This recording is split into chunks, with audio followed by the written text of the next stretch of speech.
L'espace, le temps et la conscience. Lorsque les bénis Israël ont reçu la Torah, le texte nous dit que la montagne était fumante. Il y avait une chaleur phénoménale, physiquement, alors qu'ils recevaient une Torah a priori spirituelle. Le rabbi de Lubavitch nous l'explique. L'espace, le temps et la conscience d'un juif doit toujours être imprégné de chaleur, le feu de l'action, de l'enthousiasme. C'est ce qui nous permet véritablement de laisser cette matérialité justement se spiritualiser, se sanctifier. Le but, il est là, de vivre dans un monde matériel, mais de le sanctifier. On ne cesse de le répéter, mais il faut le vivre comme lorsque l'on a reçu la Torah. Oui, avec ce feu, avec cet enthousiasme, avec cette chaleur, avec cette conviction.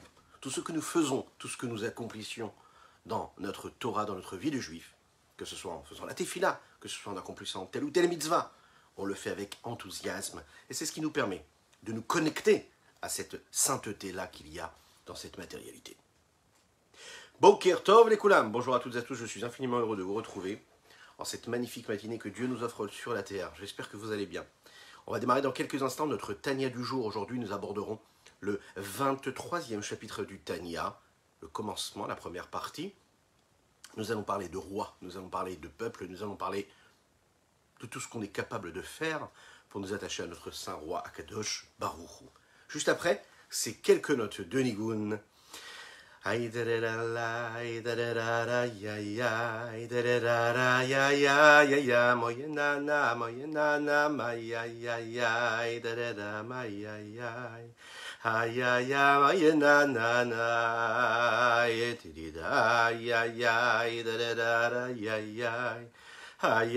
ay my ay ay na na my na na my ay ay ay da da da ay ay ay ay ay ay my na na na ay ay ay ay ay ay da da da my ay ay da da da my ay ay ay my na na my ay ay ay ay ay ay ay da da da my ay ay ay ay ay ay ay ay ay ay da da da ay ay da da da da ay ay ay my na na my ay ay ay ay ay ay da da da my ay ay ay ay da da da ay ay ay ay na na na my na na my ay ay ay my na na my ay ay da da da ay ay ay ay da da da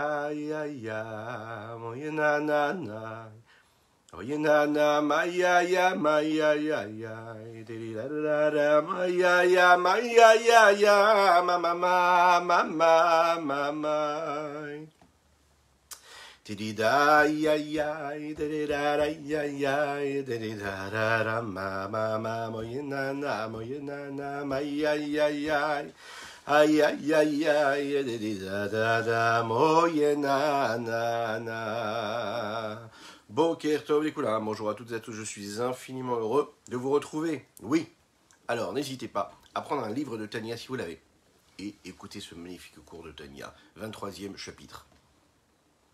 On va démarrer par une question. Qu'est-ce qui vous paraît le plus cher, le plus valeureux? 1 million de dollars ou 100 dollars? Bon, c'est une question bête, simple. 1 million de dollars ou 100 dollars? En fait, l'argent, ça n'a pas d'importance. L'argent, ça a de l'importance en fonction de la valeur qu'on lui donne. Mais il faut savoir que l'argent n'a pas de valeur. Eh oui. La valeur, c'est ce que nous donnons, nos impressions. La valeur, c'est ce que nous pouvons avoir, même si nous n'avons pas d'argent. Les valeurs que l'on nous a transmises à travers les générations et que l'on transmet à nos enfants. Cette valeur-là qui dépasse l'héritage matériel, financier qu'on a pu nous transmettre ou nous spolier à travers les générations. Cet héritage-là, personne n'a pu nous l'enlever. C'est ces valeurs-là que le peuple juif se transmet de génération en génération. Ça n'a pas de valeur. Vous connaissez le roi de Perse qui s'appelait Erteban, pardon. Erteban, le roi de Perse, envoie à l'auteur de la Mishnah, Rabbi Yehuda HaNassi, il lui envoie un magnifique bijou, une magnifique pierre précieuse. Il lui fait envoyer ça et il dit voilà, je te demande de me renvoyer toi de ton côté un objet de valeur. Je t'envoie mon plus beau bijou et toi, tu dois me renvoyer aussi ce qui t'appartient et qui est aussi beau, qui a autant de valeur pour toi. Vous savez ce que Rabbi Yehuda Hanassi a envoyé à ce roi de Perse? Il lui a envoyé une mezouza. Alors une mezouza aujourd'hui, ça vaut combien? 40, 50, 60 euros, 100 euros. Ça nous paraît cher, hein? C'est 100 euros là, qui nous permettent de sanctifier et d'être gardés par cette mezouza à la porte de chez soi. Il lui envoie ce petit parchemin là, en fait, cette mezouza. Le roi de Perse, Ertebal, reçoit ça. Hein. Il est révolté, il lui dit, tu te moques de moi. Moi, je t'envoie une pierre précieuse et toi, tu m'envoies hein, un petit morceau de parchemin qui a une valeur insignifiante, a priori. Le Rabbi Yehuda Hanassi l'a regardé comme ça, il lui a dit, c'est simple. Toi, tu m'as envoyé quelque chose de valeur, mais tu m'as demandé de le garder. C'est un objet que je vais garder, qui aura une grande valeur, mais que je dois garder. Autrement dit, je suis asservi à cet objet de valeur. Je vais y penser tous les jours. Je dois le garder bien au chaud. Je dois faire attention que personne ne me le vole, qu'il ne s'endommage pas. Alors que moi, je t'ai envoyé un petit objet qui déjà n'a pas du tout cette valeur-là qu'on est capable de lui limiter puisque c'est la représentation de la Torah. Et la Torah est bien au-dessus de toute valeur matérielle, physique. Mais en plus de cela, la mezouza que je t'ai envoyée, elle te protégera. Là où le bijou, c'est moi qui dois le protéger. Magnifique, vous êtes d'accord, c'est exceptionnel, c'est magnifique. Mais qu'est-ce que ça veut dire ici? La fin de l'histoire, c'est que ce roi de Perse-là avait une fille. Et cette fille va tomber malade. Et cette mezouza va protéger cette fille-là et va lui permettre de guérir de sa maladie. On sait la petite mezouza que nous portons chacun à notre porte et à nos portes. Elle nous permet de visualiser, de représenter tout ce qu'est la différence même qu'il y a entre une notion de spiritualité, de sainteté, représentation du divin ici-bas sur terre, et ce qui peut être éphémère, temporel, qui est obsolète, qui était là, qui est là, et qui peut s'en aller très rapidement, disparaître. Est-ce que la mezouza peut représenter tous les autres mitzvot, peut être ce symbole-là qui représente toutes les autres mitzvot? Oui. On sait qu'un homme qui accomplit la Torah, Akadosh Baruch Hu lui donne de la bracha. Ah oui, de la bénédiction que lui sait qu'elle est bonne pour lui. Parfois, on ne sait pas ce qui est bon pour nous. On pense que la bracha, ça va être de la richesse physique, matérielle, avoir des enfants, avoir ci, avoir cela. Pas du tout. La bracha, c'est ce qu'Akadosh Baruch Hu décide de nous donner et qui correspond à notre besoin. En effet, ce qu'on demande toujours, c'est l'opulence matérielle et spirituelle. Oui, amen, amen, pour chacune et chacun. Mais ce qu'il faut savoir, c'est que la véritable bracha, c'est celle qu'Akadosh Baruch Hu décide de nous donner. On n'est jamais en mesure de savoir véritablement ce que nous avons besoin. Ce dont nous avons besoin, ce que nos enfants auront besoin. Ce qu'on a besoin de leur transmettre. On ne sait pas, on ne connaît pas, nous, la suite de notre histoire. On est juste les garants, on est juste les gardiens, on est juste les passeurs, les transmetteurs de cela. Et puisqu'on est des transmetteurs, alors à ce moment-là, on doit transmettre ces valeurs-là, cette sainteté que la Torah et les mitzvot elle-même véhicule. Et quand on la transmet comme il faut, Akadosh Baruch Hu nous donne de la bracha. Et qu'est-ce que c'est la bracha? C'est ce que lui pense qui est bon pour nous. Mais ce qui est sûr, c'est que chaque mitzvah que nous accomplissons, ça devient un réceptacle qui permettra, lui, de recevoir la bracha d'Akadosh Baruch Hu, la bracha de Dieu. Maintenant, la question qu'on va essayer de se poser ici.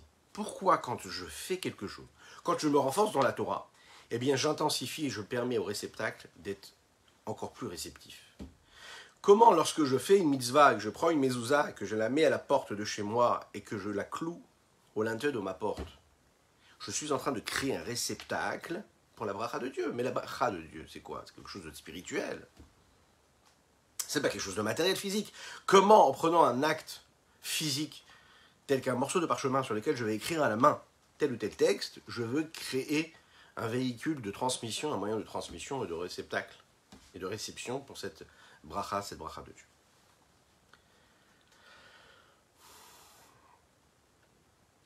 Pour comprendre cela, il faut comprendre quelle est la véritable volonté, mission qui nous est donnée à travers les mitzvot. Qu'est-ce que c'est les mitzvot? L'expression de quoi elles sont les mitzvot? Lorsqu'on est capable de comprendre qu'est-ce que Dieu véhicule à travers la mitzvah, quelle est la fonction, quelle est la volonté profonde qu'il y a à travers chaque mitzvah, alors on pourra comprendre le rapport véritable qu'il y a entre la Torah et le monde. Il est dit comme ça, Istakel beoraita ou bara alma. Lorsque Dieu crée le monde, il regarde la Torah. En regardant la Torah, il crée le monde. Il va y avoir un lien direct entre la matérialité du monde et les notions spirituelles qui sont véhiculées par les notions matérielles dont il est question dans la Torah, à savoir à travers le temps, à travers l'espace et à travers l'homme, le sujet. Lechaim, lechaim, lechaim. Nous étudions pour la Refoua Shelema de Pinchas Ber Ben Yentel, que je lui envoie une véritable Refoua Shelema, Bekarvo Mamash très rapidement, ainsi que pour tous les malades de Dieu, Am Israël. Dites Amen ve Amen. Si vous êtes en voiture, faites dire Amen ve Amen à vos enfants. Parfois, on n'est pas capable de distinguer véritablement le message que Dieu nous a donné, nous a transmis à travers telle ou telle mitzvah. Nous allons le voir, c'est un peu comme tous les membres du corps de l'homme. On n'est pas conscient, on n'est pas toujours conscient, que chacun des membres de notre corps a une fonction particulière et précise, et que chaque membre est censé et il doit être en bonne santé, parce qu'il apporte quelque chose de particulier. On ne maîtrise pas tous les corps, tous les membres que nous avons dans notre corps. On n'y pense pas du tout. On voit plus ou moins à quoi nous ressemblons. On sait plus ou moins, on sent nos mains, nos pieds, les membres de notre corps dont on a besoin tous les jours de manière grossière, physique. On les voit. Mais tout ce qui est comme ça, un peu plus caché, on a du mal à être conscient de cela. Et pourtant, on a besoin de chacun de nos membres. Chacun de nos nerfs, chacune de nos artères. Et c'est ce qui nous permet de véhiculer cet oxygène qui est nécessaire à la bonne santé de notre corps. Il y a quelque chose de très particulier dans le corps de l'homme, et quand on aura compris ce qu'il y a de particulier dans le corps de l'homme, on peut imaginer ce qu'il y a de particulier dans le corps du roi. Akadosh Baruch Hu, c'est le roi. Ok. De la même manière que l'homme a des membres, et que les membres de son corps sont là pourquoi? Pour accomplir sa volonté. Les membres du roi sont aussi des membres qui sont censés être là pour accomplir sa volonté. Ils sont le reflet de ce qu'il est à l'intérieur de lui-même. Les membres du roi, c'est l'expression de ses volontés. Et dans sa volonté, il y a quoi? Il y a que nous accomplissons la Torah et les mitzvot. Lorsqu'un juif accomplit la Torah et les mitzvot, il est en train d'accomplir la volonté profonde d'Akadosh Baruch Hu ici-bas sur terre. Le physique, ce qui est matériel, ce qui est représenté ici par les membres du corps, ça a en réalité une consonance qui va être très saine, très pure. Il y a ceci de particulier dans la chassidoute, de nous faire prendre conscience de la beauté intérieure que peut avoir le corps et du respect que nous devons avoir face au corps, pour le corps. Là, on pourrait penser que le corps doit être mis de côté, doit être rejeté, parce que parfois, il peut nous amener à faire, à ressentir, à éprouver des moments de vie physiques, matériels, qui peuvent nous ramener à ce qu'il y a de plus matérialiste, et de plus matériel, et de plus grossier. On peut avoir tendance à se dire, non, je vais me concentrer sur la spiritualité, sur mon âme, et mon corps, je vais le mettre de côté. La meilleure façon d'utiliser son corps à bon escient, c'est justement l'inverse. C'est de se rappeler que le corps, il est saint. Le corps, c'est quelque chose de tout à fait exceptionnel. Un homme doit respecter son corps. Dans l'éducation de nos enfants, on doit leur apprendre à respecter notre corps. Et plus on leur apprend, par exemple, à respecter leur corps, à leur rappeler que le corps d'un juif, c'est un corps qui est saint, eh bien justement, comme il est saint, donc on ne fait que des choses qui sont saines avec son corps, puisqu'il est saint. Si on méprise le corps en disant non, ce qui est le plus important, c'est la spiritualité de l'âme, et que le corps, on le délaisse, alors qu'est-ce qui se passe? On va se dire, ok, très bien. Si avec le corps, et que le corps parfois exige à l'homme et de l'homme d'agir et de faire, de ressentir des choses qui sont matérialistes et grossières, il va se dire, ok, très bien, parfait, c'est mon ennemi, je dois le rejeter le plus possible. Et pas du tout. La Chassidoute vient nous apprendre que non, que le corps, c'est quelque chose de saint. Asher Bachar Banu, Mikol Ha'amim, quand il nous donne la Torah, il ne nous choisit pas en tant qu'âme spirituelle, il choisit notre corps, il choisit notre esprit, il choisit notre âme, il choisit tout ce que nous sommes. Et de cette façon-là, on apprend à respecter en réalité chacun de ses membres. ce qu'il y a de magnifique ici, c'est qu'on va comprendre que non seulement quand on respecte ce corps et ses membres et qu'on les utilise à bon escient, alors ils deviennent les véhicules et les moyens d'expression et de matérialisation de la volonté divine, d'Akadosh Baruch Hu, de Dieu, mais aussi on comprend comment en respectant notre corps et en respectant la vie, c'est-à-dire vivre pour la sanctification du nom de Dieu, vivre pour sa sainteté, on comprend que lorsqu'il y a 248 membres dans le corps de l'homme, qui représentent les 248 mitzvot, commandements positifs que Dieu nous a donnés, eh bien on crée un lien directement entre les deux. Et en deuxième partie, on comprendra comment, véritablement, ça apporte ce que nous appelons le shefa, cette lumière, cette énergie, cette bracha, cette bénédiction dans notre vie. Lechaim, lechaim.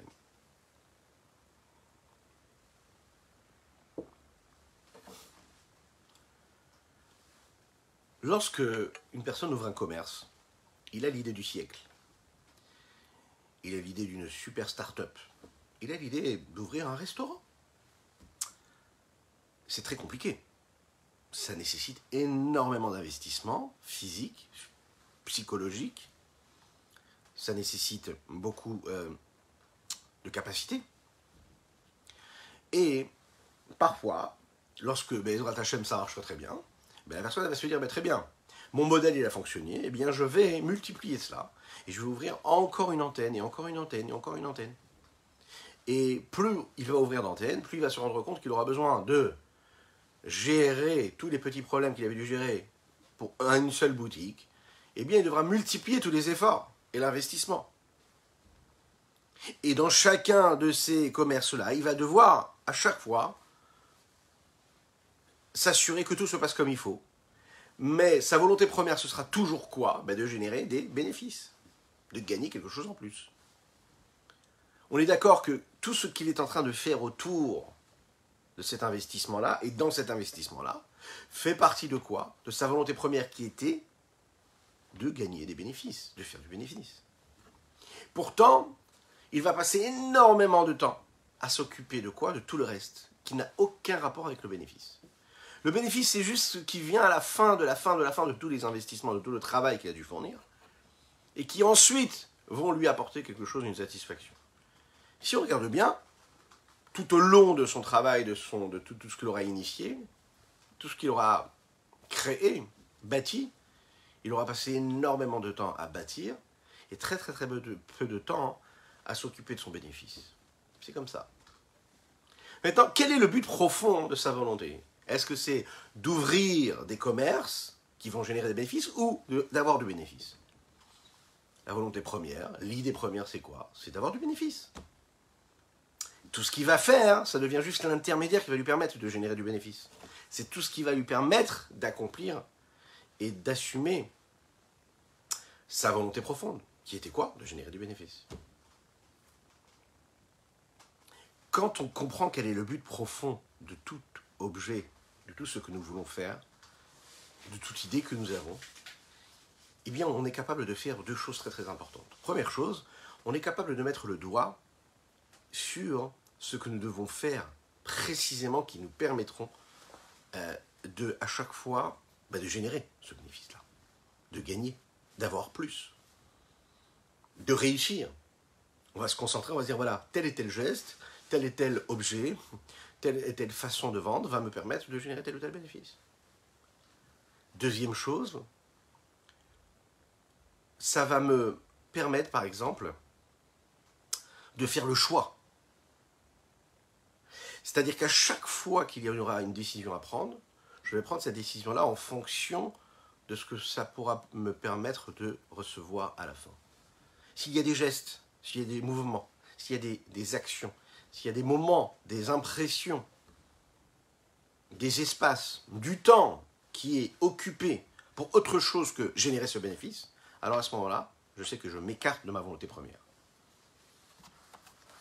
Parfois, celui qui travaille dans la boutique n'est pas du tout au courant de l'objectif de celui qui a créé et monté par exemple cette société ou ce commerce-là. La seule chose qu'il a à faire, c'est qu'à sa tâche, chaque jour, il va se lever, il va faire ce qu'il a à faire. Il va ouvrir la boutique, il va mettre les produits dans le rayon. La seule chose qu'il sait, c'est qu'il doit faire comme ça. Il n'est même pas capable de savoir combien coûte le produit, combien de bénéfices est généré, mais il fait ce qu'il a à faire. Parfois, cette même personne qui travaille va par exemple demander une augmentation, va demander des meilleures conditions de travail, etc. Mais il n'est pas au courant de l'état des comptes de ce qu'il y a dans ce commerce. Plus cette personne-là qui travaille dans cette société va comprendre la véritable volonté qu'a l'initiateur du projet, plus il pourra générer des bénéfices, lui. Pourquoi? Parce que quand il est concentré sur lui-même, quand il se soucie juste uniquement de son salaire propre à lui, et qu'il ne s'intéresse pas de savoir ce qui va se passer pour l'entreprise, alors oui, ce qui l'intéresse, c'est d'avoir un petit peu plus tous les mois. Donc il va demander un petit peu plus. Est-ce que la société, elle va bien? Est-ce qu'on génère des bénéfices ou pas? Ça, il ne se posera pas la question. Donc lui-même, dans sa façon de travailler, il générera un bénéfice qui sera limité. Dès l'instant où celui qui travaille dans cette société-là prend conscience de l'importance de la volonté profonde de celui qui a initié le projet, ils se sont investis. Alors à ce moment-là, il va tout faire pour faire grandir le but, et en faisant grandir le but, eh bien, il fera aussi grandir son salaire. Lorsque nous avons par exemple des rapports humains avec nos semblables, c'est important de savoir et de comprendre quelle est la volonté profonde de l'autre. Qu'est-ce qui est important pour lui? Est-ce que quand je réagis de cette façon, je lui réponds de cette façon? Qu'est-ce qui est important pour lui? Qu'est-ce que je lui apporte à ce moment-là précis? Est-ce que je réponds à ses besoins ou est-ce que je suis complètement à côté? Parfois, un ami à vous, a besoin, par exemple, d'une écoute. Un coup de téléphone, parler d'un sujet, juste passer du temps. Et vous allez lui proposer d'aller au restaurant. Vous allez au restaurant, et puis vous allez passer de 1 heure, 2 heures à manger. Il y aura du monde autour. À aucun moment, il aura eu le temps de vous parler. Puis vous-même, vous allez lui parler de tout ce que vous faites dans la vie. Et lui n'aura même pas eu le moment juste de dire ce qui se passe dans sa vie. Il avait juste besoin d'une oreille qui écoute. C'est un peu comme dans le couple. Quand parfois il faut remettre les choses à plat, il faut discuter. Il faut créer du contact et de la compréhension. Il faut créer de l'écoute dans la vie de tous les jours. Ça peut parfois disparaître. Alors parfois on va avoir tendance à quoi? À se dire, ok, très bien, on va aller au restaurant. On va au restaurant, le problème c'est que il ne se passe rien. La vie autour, on a créé un cadre et le message n'est pas passé. Parfois il suffit juste de se mettre à table, au coin du salon, et de discuter. Juste de discuter de ce qu'il faut, de ce qu'il ne faut pas, ou juste, de même pas parler de problème, juste d'échanger. D'accord? Pourquoi? Parce que la personne qui est en face, en fait, on doit être juste, on doit savoir ce dont elle a besoin. Quelle est sa volonté profonde? Pas la volonté superficielle. La volonté profonde. Qu'est-ce qui se passe véritablement dans ton cœur, dans ton esprit? Quelles sont les choses dont tu as besoin? Cet ami-là, s'il va passer 1 heure à discuter, peut-être avec un petit café pour l'âme, il va peut-être apporter beaucoup plus à son ami que s'il avait invité à passer 3 semaines en vacances. L'inverse aussi peut être vrai aussi. Vous comprenez? C'est-à-dire que la volonté profonde, parfois on passe complètement à côté. Lorsqu'on est capable de connaître la volonté profonde de l'autre, on est capable de lui apporter énormément. Lorsque l'on est capable de connaître sa propre volonté, on est capable de faire de notre vie quelque chose d'énorme, d'exceptionnel. Le problème de l'homme, c'est que souvent, en fait, de manière naturelle, il ne sait pas véritablement qu'est-ce qu'il veut, pourquoi il veut ce qu'il veut, après quoi il court. Souvent, la volonté de l'homme, elle dépend de leurres, de mensonges, de rêves, d'ambitions passées, qui en réalité n'ont pas de corps, n'ont pas d'esprit, n'ont pas de consistance. Elles ont été là ancrées à un moment de l'existence, mais elles n'ont pas véritablement de raison. Et après l'homme, il peut passer toute sa vie à courir après ça. Et qui en réalité n'ont pas de fondement, n'ont pas de consistance. Connaître sa propre volonté, véritablement, sa volonté profonde, vraiment, c'est déjà réussir à générer le bénéfice. Lorsque tu travailles dans une société et tu comprends la volonté profonde de celui qui a initié le projet, tu peux aider énormément, tu as le feu dans les yeux tous les matins quand tu vas travailler, tu sais que tu fais partie d'un projet, tu sais ce que tu dois atteindre, et lorsque le client franchit la porte, Tu sais ce que tu dois, tu dois obtenir de lui. Echaim, Echaim.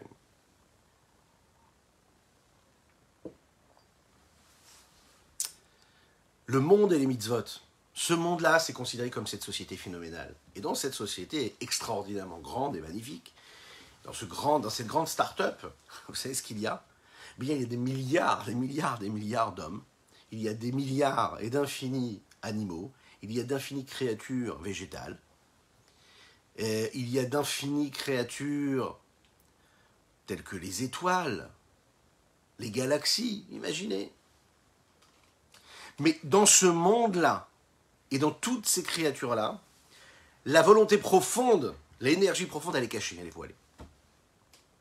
La Elokut, la divinité qui est là, qui est précisément l'énergie de chaque élément qu'il y a dans ce monde-là, de toutes ces créatures terrestres ou célestes, est cachée, elle est voilée.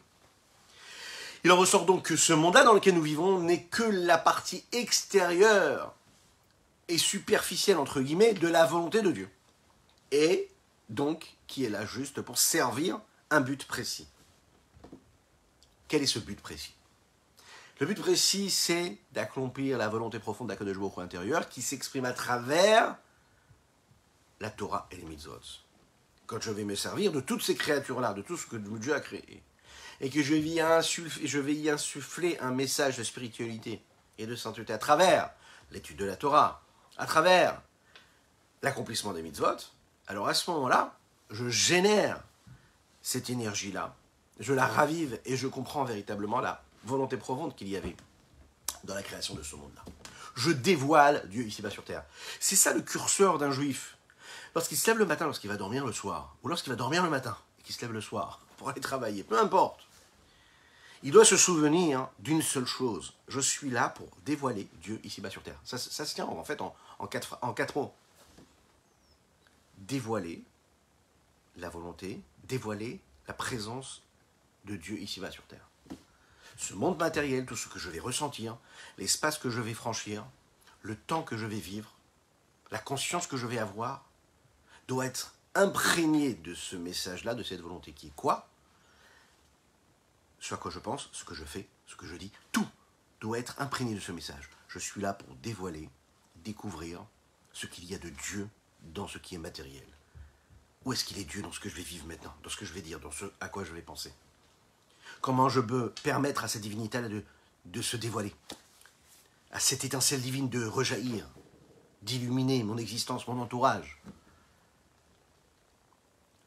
Les Chachamim le disent. Bereshit bara Elokim et hashamayim ve'et haaretz.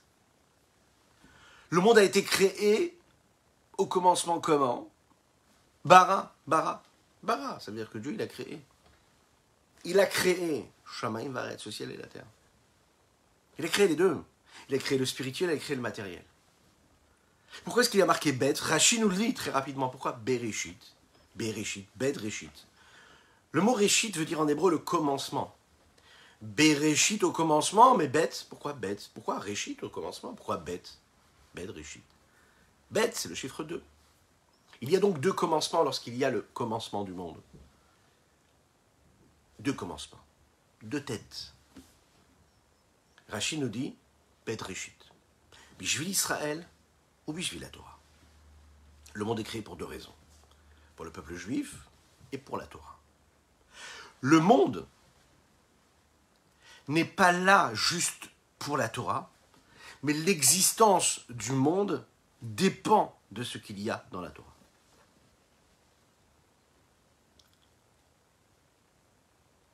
Et l'existence du monde dépend de l'existence de la Torah, et l'existence de la Torah dépend de l'existence de l'homme, puisque c'est l'homme qui accomplit la Torah, qui, elle, permet à ce monde d'exister. Mais ce monde, il est là pour servir cette Torah, et il est nécessairement présent à notre disposition pour être vécu de cette façon-là. Maintenant, pour que ce monde-là puisse être ce qu'il est,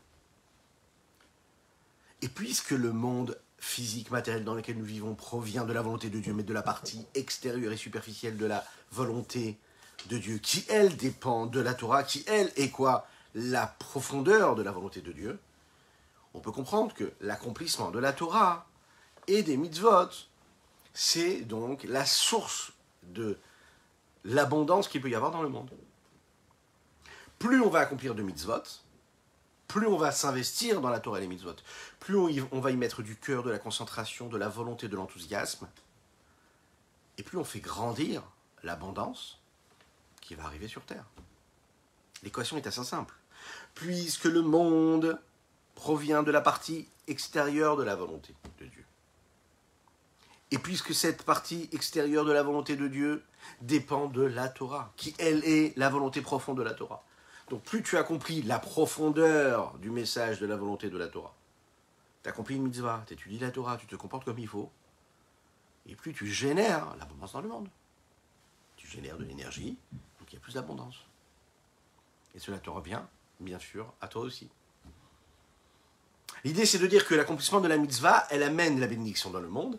Et ce qui a été dit dans la Torah, il suffit juste de lire tout ce que nous disons, par exemple, dans le schéma Israël, tous les jours, 3 fois par jour. Au moins. Echaim.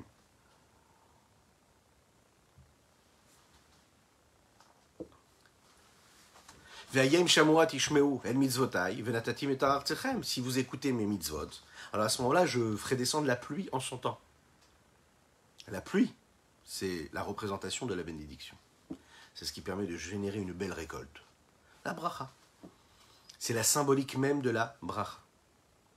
Le Rambam le dit dans la Halacha, le Maïmonide le dit également, que la Torah nous promet que si nous accomplissons la Torah et les mitzvot, un cœur investi. Vraiment, vous imaginez ce que ça veut dire? On doit être capable de... Qu'est-ce que ça veut dire d'accomplir la Torah et les mitzvot avec joie, avec allégresse? La Torah doit être ressentie, ça ne doit pas être juste comme ça quelque chose de vécu parce qu'il faut le vivre. Quelqu'un qui vit la Torah avec cet investissement, avec cette volonté, avec cette joie-là. Il est dit comme ça, vous savez, d'ailleurs, c'est pas seulement le peuple juif qui reçoit, c'est le monde entier qui reçoit lorsque la Torah est accomplie. On dit que si les nations du monde étaient conscientes combien il leur reviendrait grâce à l'accomplissement de la Torah et Mitzvot ou grâce à la sainteté qu'il pouvait y avoir par exemple à l'époque du Beth Amikdash, elles passeraient leur temps à envoyer des cadeaux au peuple juif et au Beth Amikdash. D'ailleurs, il y a eu des périodes où même les nations du monde offraient des cadeaux au Beth Amikdash parce qu'elles savaient que toute leur réussite, toute leur bénédiction venait de ce Beth Amikdash, là, de ce lieu saint, qui était la représentation et la réception même de cette bracha de Dieu.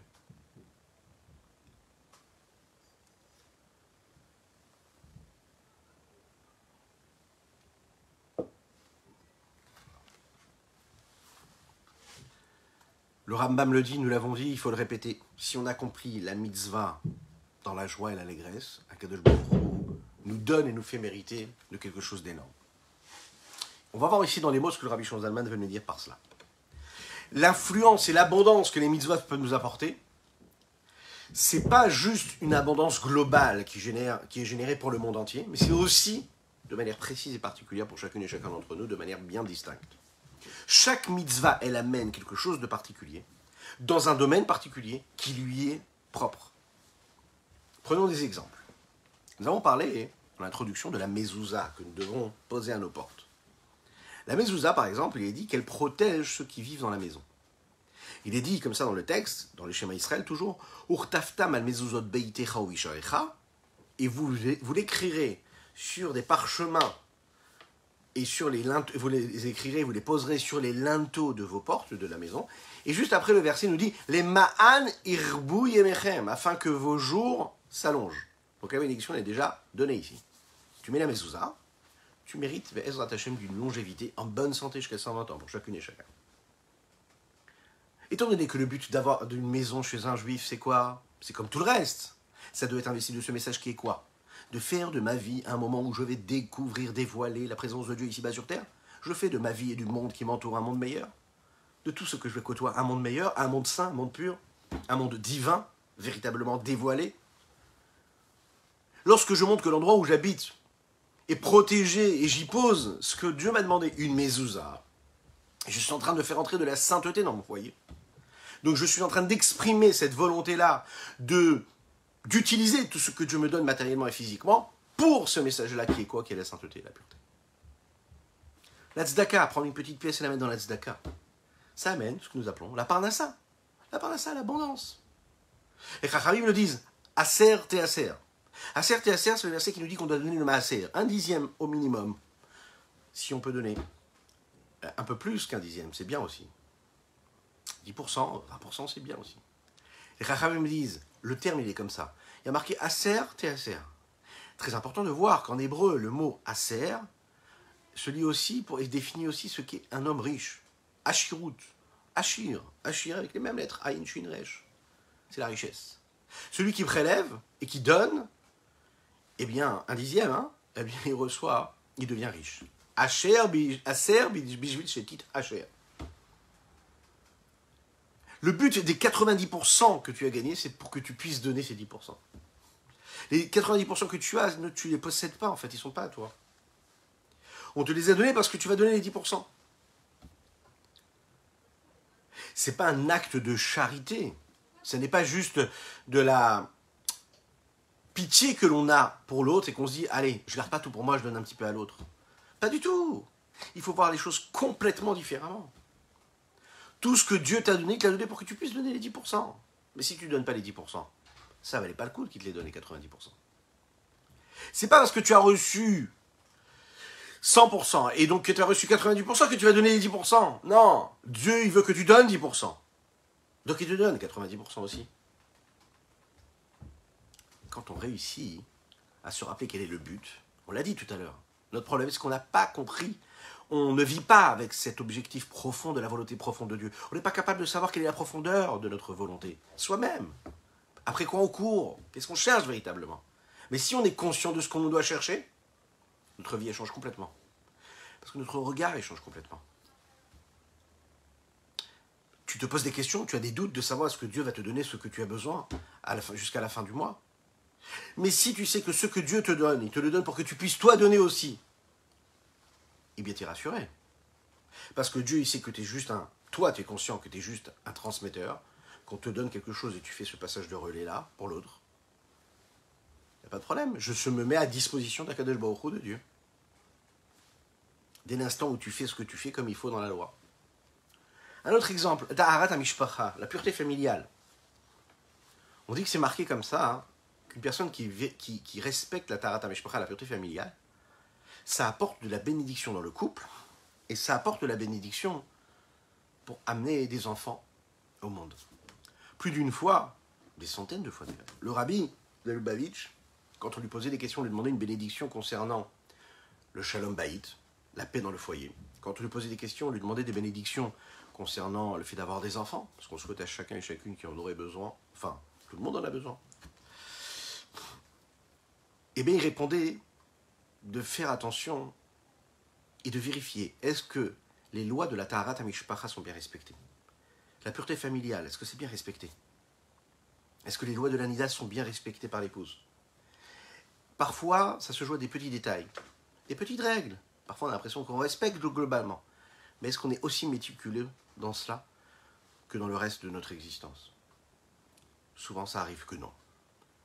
Il faut respecter scrupuleusement. Tu respectes scrupuleusement. Alors, Akadosh Baruch Hu aussi, il sera scrupuleux avec tes demandes. Et il t'enverra ce que tu as besoin d'avoir. Pourquoi? Étant donné que la pureté familiale, c'est le fait de découvrir, de dévoiler et de rendre présent la sainteté de Dieu ici-bas sur terre. Et comme dans la mitzvah de la mezouza, comme dans les autres mitzvot, notre but à nous c'est quoi? C'est de sanctifier notre vie, de faire exister Dieu ici-bas sur terre dans notre vie, dans notre quotidien. Et quoi de mieux que dans le couple, dans sa vie intime, ce qui pourrait paraître le plus matériel possible, y mettre de la sainteté, faire résider Dieu ici-bas dans notre petit monde, dans notre foyer, sanctifier notre existence. Alors à ce moment-là, il y a l'expression même de ce que peut être ici la pureté, et donc la volonté, et donc la bénédiction de Dieu. Le fait de respecter, c'est ce qui génère ta bénédiction. Les tefilines, c'est ce que les Chachamim nous disent, c'est ce qui apporte de la kedusha dans l'homme. Un homme qui met les tefilines le ressent tout de suite. Dès l'instant où on met les tefilines, on sent qu'on est en train de vivre quelque chose, que c'est tout notre corps qui s'élève. On sait aussi que les téphilines, quand elles sont portées, les nations du monde les craignent, nous craignent. Elles sont la représentation, ici-bas sur terre, de la royauté céleste. Le rabbi de Lubavitch, vous avez déjà sûrement croisé ces jeunes Lubavitch ou même ces anciens Lubavitch qui vont proposer aux gens de mettre les téphilines. Maintenant, pas que les Lubavitch, tout le monde le fait, Baruch Hashem.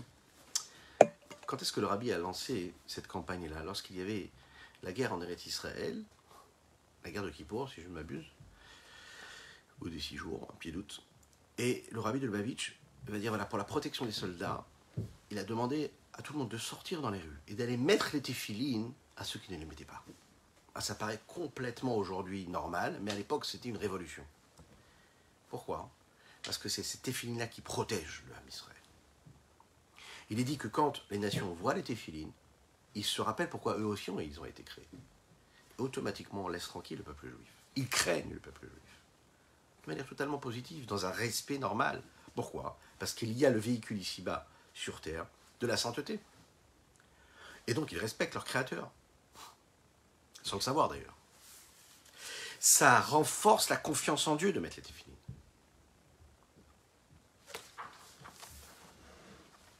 Mettre les téphilines comme une autre mitzvah, ça devient l'intermédiaire et le moyen de dévoilement de la sainteté de Dieu ici-bas sur terre. Et puis, dernier exemple qu'on va prendre avant de voir dans les mots ce que le Rabbi Shlomo Zalman a à nous dire.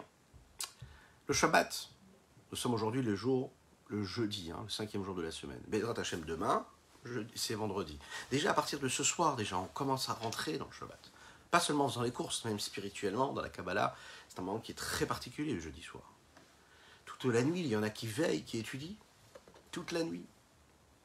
Le Shabbat, c'est ce qui amène en réalité la bénédiction sur tous les jours de la semaine. Le Shabbat bénit les jours de la semaine qui vont arriver, mais le Shabbat bénit et est béni par tous les jours de la semaine qui l'ont précédé. Quand on dit les Chadodi, on dit les Chadodi l'ikrat kala, bene Shabbat nekabela. Et nous disons l'ikrat Shabbat lechu venelecha kihi mekor aberacha. Shabbat, c'est la source de la bénédiction. Le but de ces 6 jours de la semaine, c'est d'arriver au jour du Shabbat. Tu travailles toute la semaine pour arriver à Shabbat. Et qu'est-ce que c'est Shabbat? C'est sanctifier tout ce que tu as fourni comme effort pendant les 6 jours de la semaine. Tout ce que tu as généré matériellement et physiquement pendant ces 6 jours de la semaine, tu les sanctifies et tu les élèves le jour du Shabbat. Le monde entier, lui, est régi et dépend de la volonté de Dieu. Les mitzvot, c'est la profondeur de la volonté et le but profond de l'existence de ce monde. C'est la raison pour laquelle chaque mitzvah et son accomplissement, ça permet à la bracha d'être là, ici-bas sur terre, et chaque mitzvah que je vais faire, c'est ce qui va me permettre à chaque fois de faire descendre cette influence-là de Dieu ici-bas. Le rabbi de Lubavitch le rappelle dans un des Hayom Yom, précisément du 25 Iyar. Il dit comme ça. On dit que le salaire d'une mitzvah, c'est la mitzvah. Srar mitzvah, mitzvah. Quand je fais une mitzvah, le salaire de la mitzvah, c'est pas d'attendre quelque chose d'autre, mais c'est la mitzvah elle-même. Mais qu'est-ce que ça veut dire? Comment le fait de faire une mitzvah, c'est un salaire pour moi? Parce qu'en fait, il faut savoir que chaque mitzvah, nous l'avons dit, c'est de dévoiler la présence de Dieu. D'accord? De dévoiler une lumière, ici-bas. Il est dit aussi que le salaire, nous allons le recevoir dans le monde futur et non pas maintenant. Le rabbi explique, il dit, les fruits de notre labeur, on les reçoit déjà dans ce monde-là, ici-bas. Le capital de la mitzvah, du salaire, on le recevra plus tard. Mais les fruits, on le reçoit déjà maintenant. Et quels sont ces fruits-là? Il dit comme ça. Dans chaque mitzvah, il y a quelque chose de particulier. Lorsque moi j'ai besoin de quelque chose, et que je m'investis dans telle ou telle mitzvah, eh bien Dieu me répond. Il me répond. Vous imaginez ce que ça veut dire? Il faut lui parler à Dieu. Mais pour lui parler, il faut accomplir sa volonté. Et à travers cet accomplissement-là, on s'attache à lui. Et quand on s'attache à lui, automatiquement, on reçoit l'énergie qu'il nous donne. Perek Rav Gimel, 23e chapitre. Voici donc les premiers mots. Vim kol niskar-liel. Après avoir expliqué tout ce que nous avons expliqué dans les chapitres précédents, que la parole de Dieu et de toutes ses créatures, c'est une seule chose. Et que quand on voit quelque chose d'exister indépendamment de Dieu, ce n'est que notre regard, mais ce n'est pas véritablement ce qui est. Yuvan Vivoire était Vetosefet Biom Machamou Razal. On pourra comprendre véritablement ce que le Zohar, le Saint Zohar nous dit, que Akadosh Baruch Hu et la Torah, c'est une seule chose. Qu'est-ce que ça veut dire, c'est une seule chose? Au Batikunim, dans les Tikkuné Zohar, dans le Zohar, il est dit comme ça, Pierre Chou s'est expliqué. Il dit Ramach Pikudim, Inun Remach Evarin et Malka. On nous explique là-bas que le 248 commandements, les mitzvot, cela représente, et c'est représenté par les 248 membres du roi. Qui est le roi suprême, Dieu, Akadosh Baruch Hu. Pourquoi? Étant donné que les mitzvot, c'est la profondeur de la volonté suprême et le souhait véritable d'Akadosh Baruch Hu, tout ce qui se trouve ici-bas sur terre, c'est pour exprimer et dévoiler sa volonté profonde. C'est la racine profonde de sa volonté. Les mitzvot qui sont la volonté de Dieu de manière profonde dans tous les mondes. Elles sont donc la force profonde qui permet de vivre et qui permet de faire exister tous ces mondes-là. Un peu comme dans les exemples que nous avons donnés. Imaginez une personne qui va construire une maison qui a la profondeur de sa volonté, qui est quoi? De créer une maison, de bâtir un foyer, de bâtir une maison physique. Maintenant, il y a énormément de choses qu'on va faire pour construire cette maison. Parfois, il faut même détruire la maison qu'il y avait avant pour créer un chantier tout nouveau et faire bâtir et faire monter une maison qui sera magnifique. Mais pour cela, il faut préparer toute la matière première, il faut aller chercher tout le matériel qu'il faut. Tout ce qui va nous permettre d'atteindre notre volonté profonde, qui était juste d'avoir une maison dans laquelle habiter. Puis après, il va falloir choisir les couleurs de la peinture, et les objets, et puis les meubles, etc. etc. Toute l'influence et la vitalité qu'il y a dans tous les mondes, supérieurs ou inférieurs. Cela dépend de ce que nous faisons ici-bas sur terre, de ce que nous générons. Tous les mondes sont donc des moyens d'expression, les vêtements de la volonté de Dieu qui se trouvent à l'intérieur d'eux. L'action concrète que l'homme accomplit ici-bas sur terre, c'est le vêtement et le réceptacle profond qui est en unicité totale avec Dieu lui-même, puisque c'est ce qu'on est en train d'accomplir quand on fait ce que Dieu nous demande. Bien, il y avait une direction de pensée, il y avait une volonté particulière profonde qui a été assumée ici à travers une mitzvah.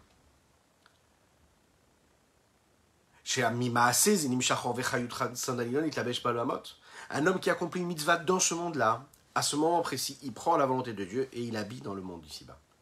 À ce moment-là, il y a l'expression même de la volonté de Dieu qui se rapproche le plus possible de sa volonté profonde. C'est la raison pour laquelle les mitzvot sont appelés les membres du roi. Pourquoi? Parce qu'en fait, derech machal, à titre d'exemple, de la même manière que les membres du corps de l'homme sont des habits pour son âme. Qu'est-ce que ça veut dire? Ce sont les moyens d'expression de son âme.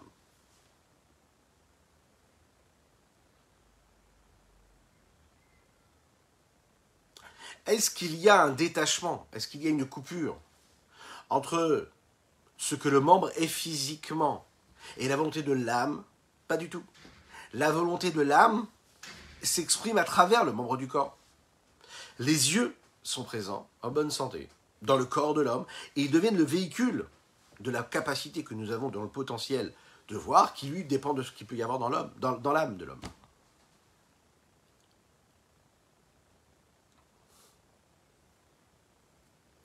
Ou Bétélim, les Gamrela, Mikol, Vakol, ils sont complètement annulés et soumis à lui. Le pied ne se pose pas la question de savoir est-ce qu'il peut marcher ou pas. C'est la volonté de l'esprit, de l'âme qu'il y a dans l'esprit, qui lui permet de marcher. Ah, est-ce qu'il se pose la question? Non, il ne se pose pas la question. Il accomplit, il fait partie, il est en unicité totale avec la volonté de l'âme. Il n'est pas détaché. Il est le véhicule, la matérialisation de cette volonté initiale.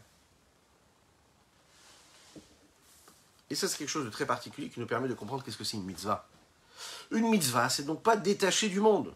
La mitzvah, quand elle est accomplie, ça veut dire qui est quoi la mitzvah? L'accomplissement de la volonté de Dieu. Donc la volonté de Dieu se traduit dans quelque chose de matériel et de physique, c'est-à-dire dans le monde. Et la preuve, c'est qu'on voit que dès l'instant où monte dans cette volonté, vient à la volonté de l'homme de tendre la main, ou bien de bouger son pied, et bien tout de suite, ils accomplissent la volonté. Belishum tzivouy va amira la haine, sans qu'on ait besoin de le formuler, de donner l'ordre à son pied de bouger ou de sa main de bouger, ou même de lui dire quelque chose. Va Miralen. Oublie Shum Sheyakla, mais sans attendre, cela se fait instantanément. Et là, qui est Regamamash, qui est Shalabirsono. On n'a pas besoin de demander. Quand on a besoin de demander, d'exiger, de formuler quelque chose, on l'a expliqué dans le chapitre précédent. Dès qu'il y a formulation, dès qu'il y a expression, ça veut dire qu'il y a autre. C'est-à-dire qu'il y a une entité une qui va donner, qui va expliquer, qui va donner, qui va partager, qui va influencer l'entité deux. Mais dès l'instant où on comprend qu'en réalité, Dieu et son message, Dieu et le monde, c'est une seule chose, Dieu et l'homme, c'est une seule chose, et qu'on est juste la transmission, on est juste la matérialisation de sa volonté, qu'on fait qu'un avec sa volonté, alors on comprend que quand on accomplit la volonté de Dieu à travers sa mitzvah, comme un membre du corps qui, lui, à aucun moment a besoin qu'on lui dise ce qu'il doit faire, mais instantanément, il fait ce qu'il y a dans le souhait de l'âme, mais c'est pareil avec les mitzvot, imaginez un petit peu ce que ça veut dire là. Est-ce qu'on arrive à comprendre que notre bras et notre pied bougent sans qu'on ait besoin de lui donner l'ordre, parce qu'il n'est pas détaché de nous. Donc c'est pas un qui ordonne à deux. On fait partie d'une seule chose, on est une seule chose. Ça, on arrive à le comprendre. Maintenant, si on arrive à comprendre ça, on doit se dire qu'à chaque fois qu'on a une mitzvah à accomplir, imaginez, c'est en fait Dieu. La mitzvah, c'est le bras de Dieu qui bouge. Donc ça veut dire qu'au moment où on fait une mitzvah, vous savez ce qui se passe? On est en train de rentrer dans la mitzvah, on rentre dans la volonté de Dieu, on s'imprègne de sa volonté. On rentre dans une sainteté phénoménale. Enfin, c'est un mérite extraordinaire que Dieu nous a donné à travers les mitzvot. Parce qu'il n'y a pas de détachement. C'est pas il y a une mitzvah qui est à notre disposition, et tu viens et tu te sers, et tu fais quelque chose qui correspond à la volonté de Dieu, donc tu te rapproches de Dieu. Non, pas du tout. Tu as fait la mitzvah, c'est comme ton pied qui a bougé sans se poser la question de savoir est-ce qu'il voulait bouger ou pas. Il l'a fait de manière instinctive. Eh bien, faire une mitzvah, c'est pareil. Et ça, c'est extraordinaire.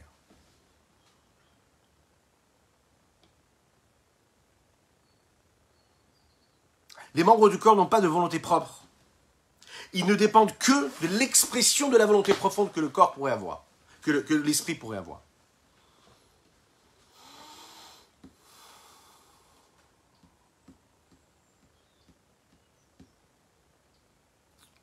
C'est l'histoire d'un chassid, d'un homme qui avait un très beau champ. Ce champ-là lui donnait chaque année 1000 cours. Le cours, c'est une mesure particulière, une très très belle mesure, quantité de récolte. Tous les ans, il avait le mérite de récolter ces 1000 cours. Il était très très riche. Et qu'est-ce qu'il faisait? Il accomplissait ce que la Torah lui demande, à savoir de donner le maaser. Et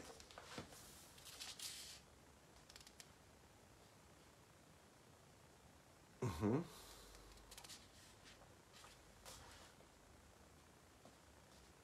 petit instant.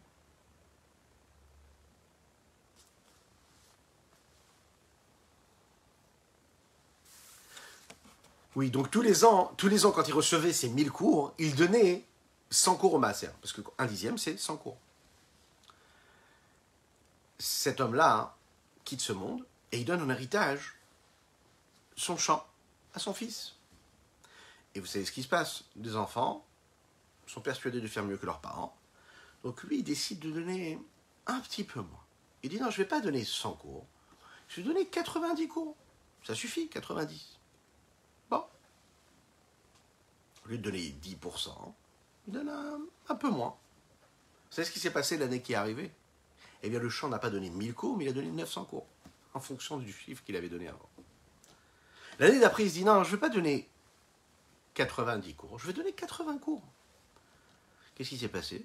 L'année d'après, il n'a reçu que 800 cours. Et voilà que les années ont avancé, et chaque année, il donnait moins. Et à chaque fois qu'il donnait moins, eh bien, ce qu'il récoltait, c'était en fonction de ce qu'il avait donné. Jusqu'au moment où il a reçu 100. 100 cours. 100 cours qui correspondaient à ce que son père donnait. Autrement dit, plus tu donnes, plus tu reçois. Quand tu décides de donner moins, ben tu reçois moins. Un des chassidim, d'un tzaddik qui s'appelait Rabbi Yoshua Meapte, était très très riche. Et son rave lui a dit, s'il te plaît, donne-moi une somme assez importante de tzedaka.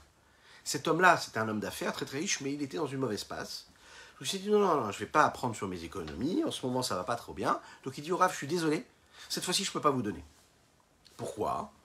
Eh bien parce que ça ne va pas trop bien dans les affaires, mais je vous donnerai une autre fois. Malheureusement, cet homme-là a chuté complètement dans les affaires, il a perdu tout ce qu'il avait. Il a croisé son rave, il lui a dit, est-ce que c'est vraiment pour ça que j'ai tout perdu? Quoi, parce que j'ai refusé de vous donner une fois alors que j'ai perdu tout ce que j'avais? Il a répondu, il lui a dit, mais non, mais t'as pas compris. Toute ta richesse que tu recevais toujours, c'est quoi? C'était pas à toi. C'est Akadosh Baruch Hu qui a mis ça de côté pour moi. Ah bon, pour moi. Dis-moi, qu'est-ce que je fais avec cet argent-là? Je donne à ceux qui en ont besoin. Ok? Ces pauvres-là ont besoin de cet argent. Toi, tu n'es juste que l'outil. Tu es le transmetteur. Dieu t'a choisi pour que tu gardes ça bien comme il faut et que tu me le donnes au moment où j'en ai besoin pour donner ça aux pauvres. De la même manière que moi, je suis là pour donner aux pauvres, toi, tu es là pour me donner, que moi, je puisse donner aux pauvres. Dès l'instant où tu as l'impression que ce que tu possèdes n'est plus à Dieu mais à toi, et n'est pas là pour l'autre mais pour toi, dans ces cas-là, tu n'as plus besoin de l'avoir, donc Dieu te l'enlève. En fait, il faut savoir que nous sommes tous, en réalité, un peu comme les gardiens, en fait, de cette richesse que Dieu nous donne. On est là pour la transmettre, surtout pas pour la garder.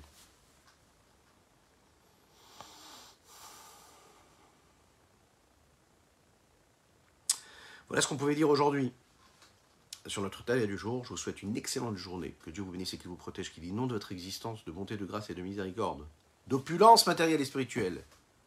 À très très bientôt.